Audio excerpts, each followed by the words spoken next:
फ़लस्तीन के अंदर मुसलमानों पे जुल्म व सितम हो रहा है, ये सिर्फ़ और सिर्फ वजह क्या है? ये ईमान की कमज़ोरी है। ये क्या है?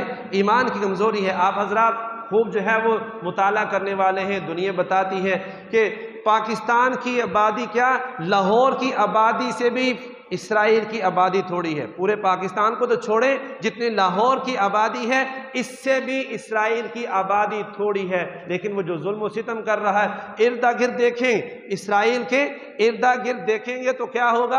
हर तरफ मुसलमानों के ममालिक हैं, हर तरफ मुसलमान हैं। भाई मुजम्मत कर रहे हैं, ऐसा नहीं होना चाहिए, ऐसा नहीं होना चाहिए, ऐसा भाई ऐसा नहीं है। गोली चलाओ, ये असलहा किस लिए बनाया है? वअइद्दू लहुम मस्तताअतुम मिन कुव्वा, फरमाया इन कुफ्फार के खिलाफ, इन काफिरों के खिलाफ जितनी कुव्वत को जमा कर सकते हो वो करो। तो जमा करने का मकसद बना के रखते जाओ, बना के रखते जाओ। बड़ा हमने असला जमा कर ली, ये बना ली, ये बना लिया। भाई मुसलमानों पे जुल्म सितम हो रहा है, आज हम उनके काम नहीं आएंगे तो कब काम आएंगे? एक ईमान वाला उठ के आज ईमान वाले के काम नहीं आएगा तो कब काम आएगा? जब उन पे जुल्म सितम खत्म हो जाएगा, जब वो दुनिया से नेस्त और नाबूद हो जाएंगे, खत्म हो जाएंगे। आज देखिए दुनिया के अंदर मुसलमान उठते हैं, बड़े बड़े दुनिया के अंदर ममालिक हैं, दुनिया उठते हैं, हम मुजम्मत करते हैं, हम पर जोर मुजम्मत करते हैं। वो मुजम्मत से नहीं होता, वो कहते हैं ना मुरम्मत से होगा, मुजम्मतों से कुछ नहीं होगा।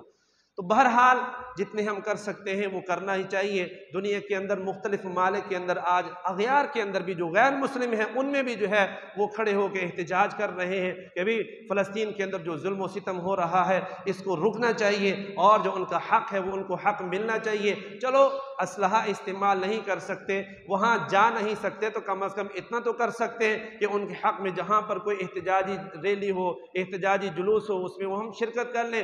हो सकता है कल क़यामत दिन ही हमारे काम आ जाए। काम तो आएगा उठना, काम तो आएगा वहां पर जाना, ईमान वालों के सामने उनके साथ मिलके कुफार का मुकाबला करना, ये काम आएगा। लेकिन हम कर सकते नहीं है, हम वहां पर जा सकते नहीं। क्यों? ये मुमलकतों का काम है, ये मुल्कों का काम है। हम अकेले तने तनहा वहां नहीं जा सकते, लेकिन तने तनहा इतना तो कर सकते, जहां पर कोई एहतजाजी जलसा हो रहा हो, एहतजाजी रैली हो रही हो, तो हम उसमें शिरकत करें ताकि कुछ ना कुछ तो अपने ईमान का इजहार कर सके। तो इसी सिलसिले में आज लाहौर में भी एहतजाजी जलसा हो रहा है, रैली हो रही है, शादरा में भी हो रही है, नमाज जुमा के बाद कोटदल मालिक में भी हो रही है। तो अहबाब से गुजारिश है कि उसमें खुद भी शिरकत करें, दोस्त अहबाब को दावत दें, कम अज़ कम हमारा नाम तो शामिल हो जाए उसमें। और आखिरी दरख्वास्त, आप हजरात यहाँ पर बाकायदा जुमा भी पढ़ने आते हैं, नमाज़ें भी पढ़ते हैं। एक बात अर्ज़ करनी है जो बार बार पहले भी शायद अर्ज़